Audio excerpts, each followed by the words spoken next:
ତ୍ରୟୋଦଶୋଧ୍ୟାୟ ଶ୍ରୀସୁତୋବାଚ ସୁତ କହନ୍ତି ତୋଷ ମନେ ଶୁଣ ସକଳ ମୁନିଗଣେ ବିଦୁର ତୀର୍ଥଯାତ୍ରାଶ୍ରମେ ମିଳିଲେ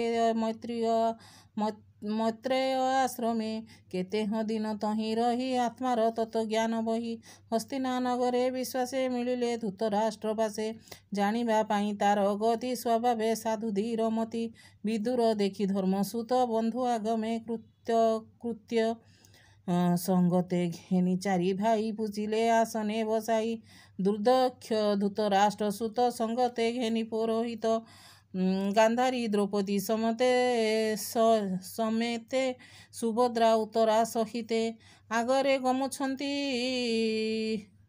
କୁନ୍ତି ଅନ୍ୟ ସୋଦର ବନ୍ଧୁ ଜ୍ଞାନ୍ତି ପଣ୍ଡୁର ଯେତେ ବନ୍ଧୁ ଜନେ ମିଳିଲେ ହରଷ ବଦନେ ପ୍ରାଣକୁ ପାଇ ପିଣ୍ଡ ଜେନେ ପୁଣି ଉଠଇ ଦିବ୍ୟ ଜ୍ଞାନେ ସକଳ ମତି ତାର ପାଶେ ମିଳିଲେ ଯେ ଯାହା ବିଶ୍ୱାସେ ଅନାଇ ବିଦୁର ବଦନ ଆନନ୍ଦେ ଅଶ୍ରୁ ଜଳ ପୂର୍ଣ୍ଣ ସକଳେ ପୂଜା ବିଧି କରି ରାଜନ କରେ କର ଧରି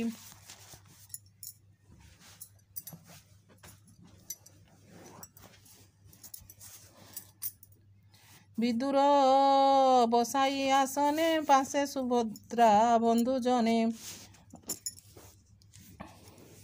ତାର ବଦନ ରାଜା ଚାହିଁ ଆନନ୍ଦେ ଘେନି ଚାରି ଭାଇ ଉଚ୍ଚେ ପଚାରି ପ୍ରଶ୍ନ ବାଣୀ କାନ୍ଦିଲେ ସର୍ବଲୋକ ଶୁଣି ଯୁଧିଷ୍ଠିର ଉବାଚ ହେତା ତ କହୁତ ଅଗ୍ରତେ ଆମ୍ଭ କୁଶଳ ତୋର ଚିତେ ସ୍ମରଣ କରି ତୀର୍ଥ ଭ୍ରମେ ବନ ଗହନ ବହୁ ଶ୍ରମେ ତୁମ୍ଭ ଚରଣେ ଆଶ୍ରା କରି ସକଳ କଷ୍ଟ ହିଁ ପାଶରି ବିପଦ ଦୁଃଖ ଯେତେ ସହି ବନେ ବଞ୍ଚିଲୁ ପାଞ୍ଚ ଭାଇ ମାତା ସହିତ ଯତୁ ଘରେ ଅଗ୍ନି ଦହନ ମହାଘୋରେ ବିଷ ଭକ୍ଷଣ ଆଦି ଯେତେ ତୋ ଆଗେ କହିବି ମୁଁ କେତେ ଅନେକ ପାପର ପ୍ରମାଦୁ ବଞ୍ଚିଲୁ ତୁମ୍ଭର ପ୍ରସାଦୁ ତୁ ଆମ୍ବ ସ୍ନେହ ଦୂର କରି ଭ୍ରମଣ କଲୁ ବସୁନ୍ଦରୀ ଉଦାସୀ ପୃଥିବୀ ଲକ୍ଷଣେ ଏକାନ୍ତ ବୁଲୁ ବନେ ବନେ କିପରି ଗ୍ରାମ ଯାତ୍ରା କରି ଏ ପଥ ଶ୍ରମକୁ ସଂହରି ଭ୍ରମିଲୁ ଅବନୀ ମଣ୍ଡଳେ ତୀର୍ଥ ଆଶ୍ରମ ପୁଣ୍ୟ ଫଳେ ତୋହର ପ୍ରାୟ ସାଧୁ ଯେତେ ପ୍ରବେଶ ହୋଇ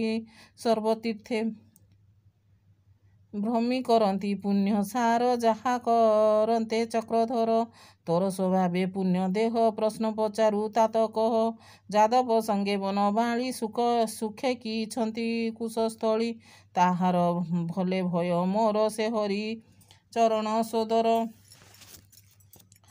ସୁଖେ ଅଛନ୍ତି କି ଯାଦବେ ତ ଭୋତାତ ପଚାରୁ ପ୍ରସ୍ତାବେ ଶ୍ରୀସୁତୋବାଚ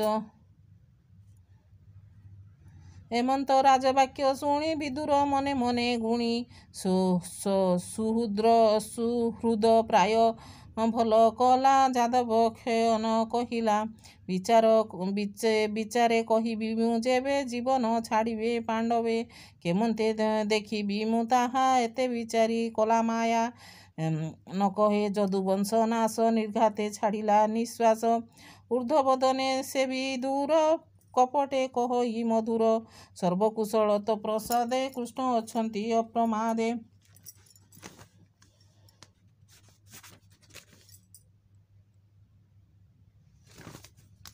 ଏମନ୍ତ ରାଜା ଆଗେ କହି କେତେହ ଦିନ ପୁରେ ରହି ନିତ୍ୟ ଆସନେ ଧର୍ମ ରାଜା ବିଦୁରେ ସ୍ନେହ କରି ପୂଜା ରାତ୍ର ଦିବସ ତାର ସଙ୍ଗେ ଧର୍ମନନ୍ଦନ ମନ ରଙ୍ଗେ ଅଶେଷ ତୀର୍ଥଙ୍କ ମହିମା କିବା କହିବା ଗୁଣସୀମା ସର୍ବ କହିଲା ତୋ ସମନେ ଏବେ ହୋ ଶୁଣ ବିପ୍ରଜନେ ଆଜନ୍ମ ତହୁଁ ସାପ ପାଇ ବିଦୁର ଶୂଦ୍ର ଜାତ ହୋଇ 7 ବର୍ଷ ଶୂଦ୍ର ଦେହେ ବଞ୍ଚିଲା ବିଷ୍ଣୁ ମାୟା ମୋହେ ଏ ଯେ ପାଣ୍ଡବ ପାଞ୍ଚ ଭାଇ ରିପୁ ସଂହାରୀ ରାଜା ହୋଇ ପୁତ୍ର ପୌତ୍ର ଜନେ ଦେଖି ନିର୍ମଳ ଦୁର୍ଗମ ଉପେକ୍ଷୀ ଗୃହ କରଣେ ଚିତ୍ତ ଜଡ଼ି ବିଷ୍ଣୁର ମାୟା ମୋହେ ପଡ଼ି ରାଜ୍ୟ କରନ୍ତି ଧର୍ମସୂତେ ମିଳିଲା କାଳ ବିପରୀତେ କେହି ନ ଜାଣେ ଗତି ତାର ସ୍ୱଭାବେ ଅବ୍ୟକ୍ତ ଈଶ୍ୱର ଧୂମ ପୁରିଲା 10 ଦିଶେ ବିଦୁର ଦେଖି ମହା ତ୍ରାସେ ବସିଲା ଧୂତରାଷ୍ଟ୍ର ତୁଲେ ଆଶ୍ୱାସୀ କହେ ମନ ଭଲେ ବସିଲା ଧୂତରାଷ୍ଟ୍ର ତୁଲେ ଆଶ୍ୱାସୀ କହେ ମନ ଭୋଳେ ବିଦୁର ଉବାଚ ହେ ଭ୍ରାତ ଶୁଣ ମୋ ଉତ୍ତର କାଳ ହୋଇଲା ଭୟଙ୍କର, ଏହାର ପ୍ରତିକାର ନାହିଁ ଅବ୍ୟକ୍ତ ରୂପ ନ ଦିଶଇ। ଦ୍ୱାପର ଯୁଗ ନଷ୍ଟ ଗଲା, ଏକଳି କାଳ ପ୍ରକାଶିଲା। ଆମ୍ଭର ପ୍ରାଣ ଏ ହରିବ, ଏହାକୁ କେବା ନିବାରିବ। ଧନ ସମ୍ପଦ ମହି ତଳେ, ସଂହାର କରିବ ଏ ବଳେ। ଦେବଦାନବ ମହାବଳ, ବୃଦ୍ଧ ପ୍ରତାପୀ ଯୁବା କାଳ। ଯାହାର ଦର୍ଶନ ମାତ୍ରେ କଦଳୀ ଜେନେ ଘୋର ବାତେ। ଭୟେ କମ୍ପତି ଥରହର, କାତରେ ନେତୃବହେ ନୀର। ଅନିତ୍ୟ ଏ ମନୁଷ୍ୟ ଦେହି, ସାର ଏହାର କିଛି ନାହିଁ। ଏ ଦୁହେଁ ବିମୁକ୍ତ ବନ୍ଧନ, ତାହାଙ୍କୁ କହି ମହାଜନ।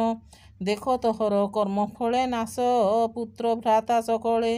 ଦୟା ତୋହର ଦୂରେ ଗଲା, ମରଣ ନିକଟ ହୋଇଲା। ଅତି ଦୁଃଖିତ ବୃଦ୍ଧ ଦେହେ, ତୋର ନିବାସ ପର ଗୃହେ। ଦିଶନ୍ତି ଦନ୍ତ ତ ଅଧୀର, କନନ ଶୁଭଇ ବଧିର। ଅନ୍ତରେ ଅଗ୍ନିମନ୍ଦ ହୋଇ, ଅନ୍ନ ଭୋଜନ ନ ରୁଚଇ। କେ ତାହା ରଖିବ ଆୟତେ, ପ୍ରାଣୀ ଜୀବିତ ଆତ୍ମା ଗତେ। ଏ ଯେ ଭୀମର ପଦାଘାତେ, ସମରେ ମଲେ ତୋର ସୁତେ। ତୋର ଅର୍ଜିତ ପିଣ୍ଡ ଆଶା, ଶ୍ୱାନରେ ପ୍ରାୟତଃ ଭରସା। କୁମନ୍ତ୍ରୀ ଜନ ତୁଲେ ଭାଳି, ତୋର କୁମର କଲେ କଳି। ପଣ୍ଡୁର 5 ପୁତ୍ର ମାରି, ସୁଖେ ଭୁଞ୍ଜିବା ରାଜ୍ୟ ସିରି। ଦୁଷ୍ଟଙ୍କ ତୁଲେ ବିଚାରିଲେ, ଭୀମକୁ ବିଷ ଲଡୁ ଦେଲେ। ସେ ଭୀମ କେବେ ହିଁ ନ ମଲା, ତାହାଙ୍କୁ ଗୋବିନ୍ଦ ରଖିଲା। ଯଉର ଘରେ ଅଗ୍ନି ଦେଲେ, ସେବେଳେ ପାଣ୍ଡବ ରଖିଲେ। ପୁଣି କପଟ ପଶା କରି, ଧନ ସମ୍ପଦ ପରିହରି। ଦ୍ରୌପଦୀ କେଶ ଧରି ବଳେ, ଦୁଷ୍ଟଙ୍କ ତୁଲେ ବିଚାରିଲେ। ବିବସ୍ତ୍ର କରି କଲେ ସଭାସ୍ଥଳେ, ଗୋବିନ୍ଦ କୋଟି ବସ୍ତ୍ର ଦେଲେ। ଏ ଆଦି ଯେତେ କର୍ମ କଲେ, ତୁ ତାହା ଜାଣିଅଛୁ ଭଲେ। ସେ କି ତାହାଙ୍କ ଚିତୁ ଜୀବ ମନୁଷ୍ୟ ଜନ୍ମର ସ୍ୱଭାବ। ତାହାଙ୍କ ତହୁଁ ପିଣ୍ଡ ଖାଇ, ସେବକ ପ୍ରାୟ ଦ୍ୱାରେ ଯାଇ। ତୋର ବୟସ ଆଉ ନାହିଁ, ଅତି ପତିତ ଦୁଷ୍ଟ ହୋଇ। ଦିନକୁ ଦିନ ତନୁ କ୍ଷଣ, ଯେସନ ପୁରୁଣା ବସନ। ଏ ଦେହ ବିମୁକ୍ତ ଯେ ଜନ, ସେ ଯେ ପ୍ରାଣୀ ବିମୁକ୍ତ ବନ୍ଧନ। ଅନିତ୍ୟ ନର କଳେବର, ଭିତରେ କିଛି ନାହିଁ ସାର। ଏହା ବିଚାରି ଯୋଗ ବଳେ, ହରିଙ୍କ ଭକ୍ତ ସଙ୍ଗ ମିଳେ। ନିର୍ମଳ ହୋଇ ବନାଶ୍ରମ, ସେ ପ୍ରାଣୀ ପୁରୁଷ ଉତ୍ତମ। ତୁ ବୁଦ୍ଧ ଜନକ ଉତ୍ତମ, ଏବେ ତୁ ଛାଡ଼ ମତି ଭ୍ରମ। ଉତ୍ତମ ପଥେ ଚଳ ବେଗେ, ପତ୍ନୀ ସମତେ ଘେନି ସଙ୍ଗେ। ସେହି ଯେ ଦାସୀପଣେ ବନେ, ତୋତେ ସେବିବେ ଅନୁକ୍ଷଣେ। ଦେଖ ଏ କାଳ ଭୟଙ୍କର, ସତ୍ୟ ହରିବ ପ୍ରାଣୀଙ୍କର। ଏମନ୍ତ ବିଦୁରର ବାଣୀ, ଗାନ୍ଧାରୀ ଧୃତରାଷ୍ଟ୍ର ଶୁଣି। ତତ୍କ୍ଷଣେ ମୋହଜଡ଼ ଛାଡ଼ି, ବନଗମନେ ଚିତ୍ତ ବଢ଼ି। ବିଷ୍ଣୁର ମାୟା କରି ଦୂର, ନଗରୁ ହୋଇଲା ବାହାର। ମନ ଆନନ୍ଦେ 3 ଜଣ, ଗମିଲେ ହିମାଚଳ ବନ। ଏବେ ହେ ଶୁଣ ବିପ୍ରବର, ଧର୍ମନନ୍ଦନ ନିଜପୁର। ସ୍ୱଭାବେ ନିତ୍ୟକର୍ମ ସାରି, ଅଗ୍ନି ପୂଜନ ଦାନ କରି। ଗୁରୁ ପୂଜନ ସେବା ଅର୍ଥେ, ଗୃହେ ପୂଜିଲେ କୃତ୍ୟେ। ଗୁରୁ ଭବନେ ଯାଇ ମିଳି, ହସ୍ତେ ଘେନିଲେ ଅର୍ଘ୍ୟ ଥାଳି।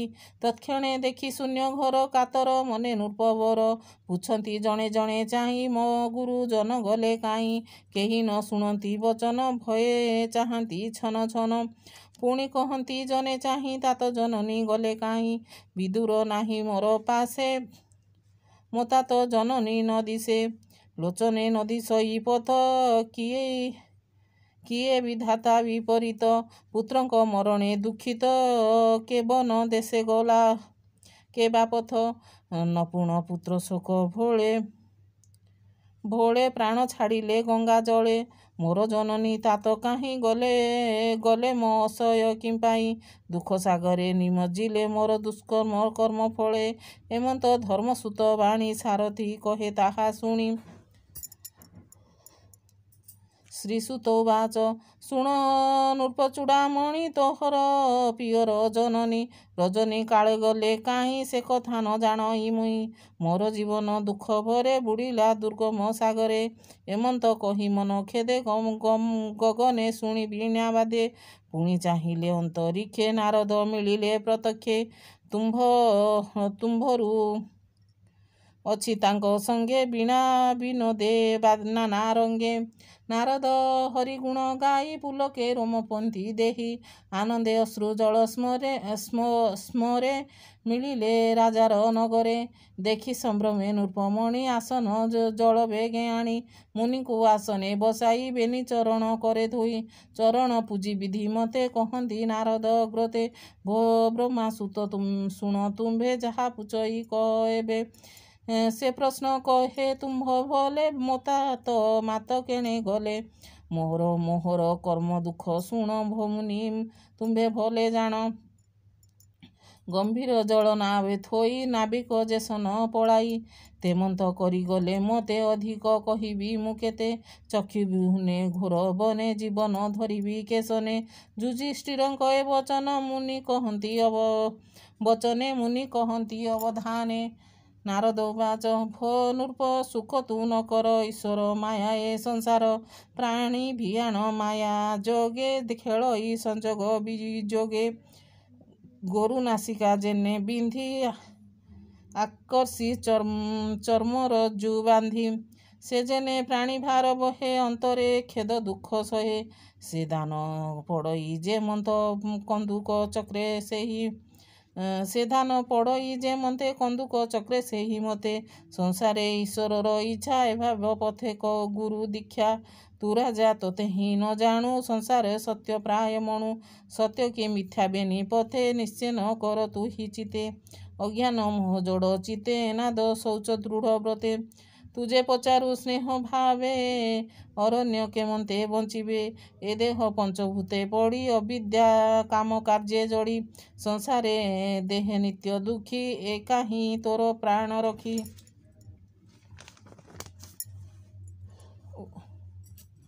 ଉରଗ ଗିଳିଛି ଯାହାକୁ ସେ କାହିଁ ରଖିବ ଆନକୁ। ଦେଖି ପ୍ରତ୍ୟକ୍ଷ ନୃପବର ବିଷ୍ଣୁର ମାୟା ଖେଳ ଘର। ଯାମାୟା ନ ଜାଣେ ଈଶ୍ୱର କେ ତାହା କରିବ ଗୋଚର। ଏ ମାୟା ପରିତ୍ରାଣ କାହିଁ ସଂସାରେ ନର ଦେହ ବହି। ବଡ଼ଙ୍କ ଗତି ଦେଖି ସାନେ ସେ